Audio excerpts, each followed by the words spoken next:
On foot, Thargoid FPS and a brand new class of Thargoid, the Hunter Glaive, are coming with Update 15, along with a massive surprise at the centre of the Maelstroms. The update itself is set to release on the 9th of May, and here are a few of the details I've seen so far. So yes, one of those is certainly a form of Thargoid FPS. You can see some of that on the screen right here. This is inside a human settlement within a Thargoid-occupied star system.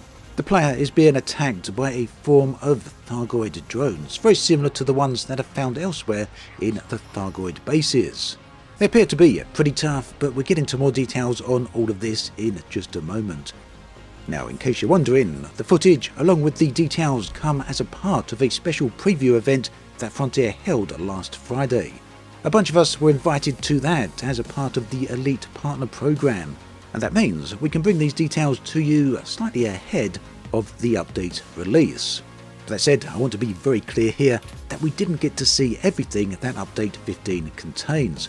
Frontier were adamant that they were not going to show us one of the big surprises, which is the content that's at the centre of the Thargoid Maelstroms. Now, for those of you who have been paying attention to the in-game news to Galnet, you'll be well aware that there is a brand new upcoming module on the way that will allow players to get inside to the centre of the Maelstroms for the very first time. Now, Frontier did tell us there's going to be something very big there, perhaps one of the biggest things we've seen so far, but they wouldn't go into details on exactly what that is. They want us to see that surprise along with the rest of you for ourselves. Now, to get inside these Maelstroms, you're going to need a new piece of equipment called the Thargoid Pulse Neutralizer. This will be obtainable from tech brokers aboard rescue megaships.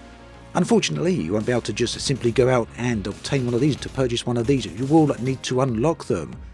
This will require several different things, one of which is an unclassified relic, as well as data from being hit by the Thargoid Pulse inside of the Maelstrom. Now, Frontier didn't go into any further detail on what else is needed. We know that these two items are required.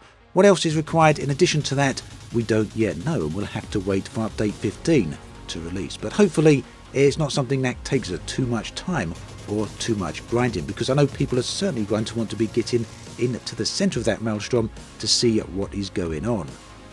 Now, additionally, when you unlock the item from the tech broker, I do believe it won't be permanently unlocked for all ships. You'll have to go through the entire process again for each module that you want for each of your ships. So that is pretty much everything we know about what's going on at the centre of the Maelstrom. I could at this point speculate as to what I'd expect to see there. Personally, I think it could well be a Thargoid mothership, but like I say, I have no clue as to whether that will be the case. A lot of people have been speculating on that over the past few months, so well, I guess we're going to find out one way or the other very soon.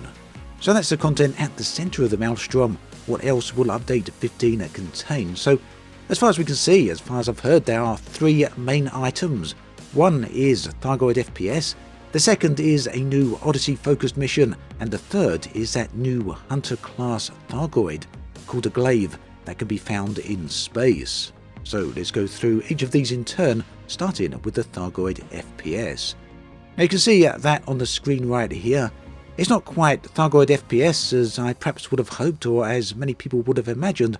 We're not shooting physicalized Thargoids here, not Thargoid characters running around on their spindly little insect-like eggs. Instead, what's being shot at here are Thargoid drones. Just maybe, hopefully, the real Thargoids themselves will be making an appearance at some point in the future. I also want to mention here that I haven't actually played the update myself. The footage here is not my own. It's been given to us by Frontier, so we can see exactly what the update is about, or at least as far as Frontier were able or willing to show. So, as you can see, the Thargoids being attacked here are called Revenants. They're pretty darn powerful, to say the least. They're shooting the player character here relatively briefly and doing a heck of a lot of damage. Just look how quick they are damaging the shield. Likewise, the player is doing relatively minor damage to no damage to the Thargoids themselves, although you will have noticed they are using kinetic weapons. We don't know yet whether energy weapons or plasma weapons will be far more effective. Hopefully that will be the case. Now there's also the player using a rocket launcher here. Maybe explosive damage will be far more effective against the Revenants. Unfortunately, the developers don't actually show us within the clip. One thing that was made clear, however, well, two things actually, is that players generally will prefer probably not to face the Revenants head on. In fact, Frontier said multiple times that many players, themselves included, found the best approach was to be sneaky and kind of run and hide. Direct confrontation then is perhaps best avoidable where possible. One point that was made clear though is that if you have the highest tier of Odyssey armor, then you will find yourself a little bit more tanky when it comes to fighting the Revenants, but just how tanky remains to be seen. It also remains to be seen just how effective players with lesser armor will be against the Revenants. Maybe they'll die very quickly, or maybe they'll be able to survive just long enough to get through the missions. Now, one thing you will notice here is that the developer is regularly enabling and disabling their torch when they're in the darker areas. This, unfortunately, is just for dramatic effect. We did ask the question of the developers whether or not torches now make the player visible. Unfortunately, that's not the case, so whether you're running around here with your torch on full beam, or whether you've got it off, it won't make you any the less visible or more hidden to the Thargoids. It'll either see you or not see you. Your torch itself would not have an effect on that. Another thing that might be pretty interesting is that players can both do on-foot combat as well as ship-to-ship combat. If you bring a ship in around one of these settlements that's occupied by Thargoid Revenants, the Revenants themselves will summon in some Thargoid Cyclops or other Thargoid Interceptors, maybe some Hunters as well, we'll have to see on that case. But the point is that if things escalate, you will have Thargoid ships to deal with as well as Thargoid ground forces. It's possible then that things may get out of hand very, very quickly here, and so really the general theme seems to be that players may be better sneaking into these missions and settlements rather than simply going in gun-ho. Now, coming on to the second point, another thing you'll probably see here is the new AX reactivation missions.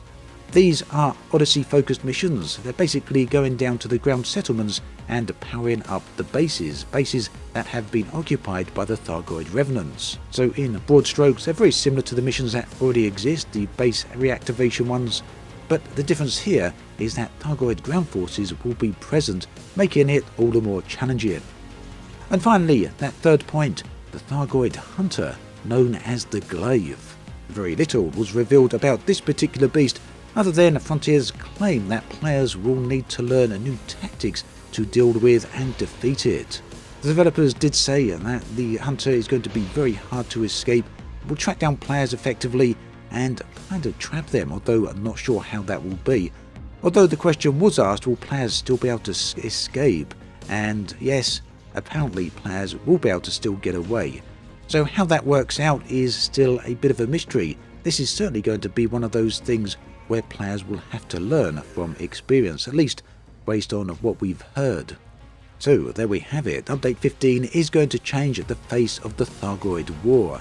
It's bringing new space-based forces, it's bringing new ground forces, and it's also bringing in some new content within the center of those maelstroms. Hopefully that is going to be the main focus of the update, because yeah, I'd like to see some pretty large content going on there.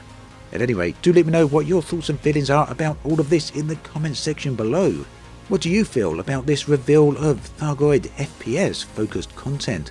Are the Revenants interesting enough to you, or would you perhaps have preferred to see real insect-like Thargoid ground troops? Or do you feel there's perhaps time for them to come in the future as perhaps a part of Update 16 at some point later in the year?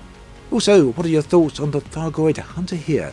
Looks pretty interesting, pretty nimble. Are you up for some more Thargoid combat, or would you perhaps like to see the focus being on some other type of elite-related content? Whatever your thoughts, do let me know in the comment section below. I'd love to hear from you. As always, thanks for watching, and I'll catch you guys and girls next time.